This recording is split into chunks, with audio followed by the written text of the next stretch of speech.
I'm here with Gerry, and Gerry has made a Rover 75 convertible. Yes, I told you originally it was a Rover 4-door, standard saloon.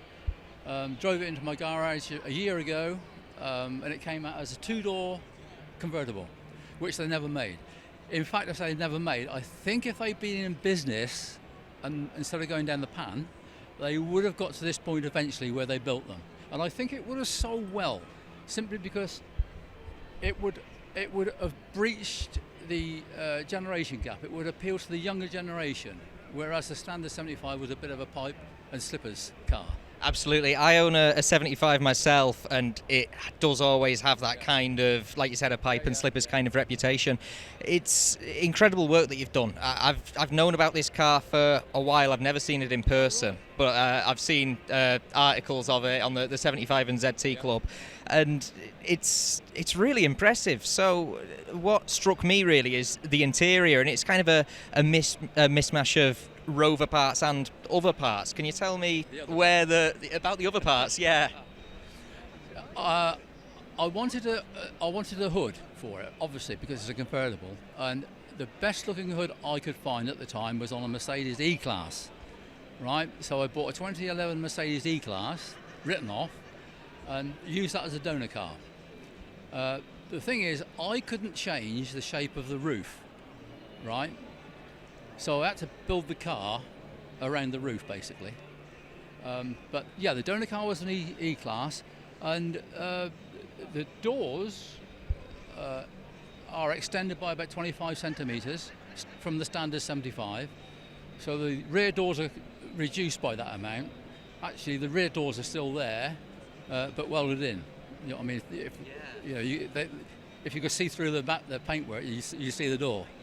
It really is an incredible job. I've been looking at it a while and just trying to find out where the 75 ends and where the E-Class begins, really. Those door cards, are they from the E-Class? Because they're not 75 door cards, are they? No, the Mercedes E-Class, simply because I would have used the Rover interior, but Rover didn't make folding front seats, obviously, but you need folding front seats for this to get in the back. So I had the Mercedes, and I thought, well, I might as well use their seats as to put into here. So the Mercedes seats and Mercedes door cards. The trouble is, it's where Mercedes parts and Rover parts meet. That's where all the work's involved, because they weren't meant to be with each other. So it's what you actually can't see is where all the work is.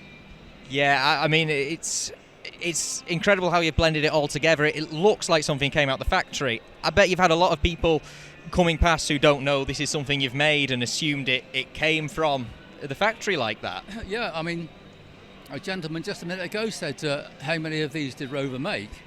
And I said, well, they didn't make any. But they did make, just before they went bankrupt, they did make a Rover 75 2-door coupe. Right, okay. Have you seen that? Is that the red one? Red one. Yes. Well, they didn't make that. They decided to go bankrupt instead.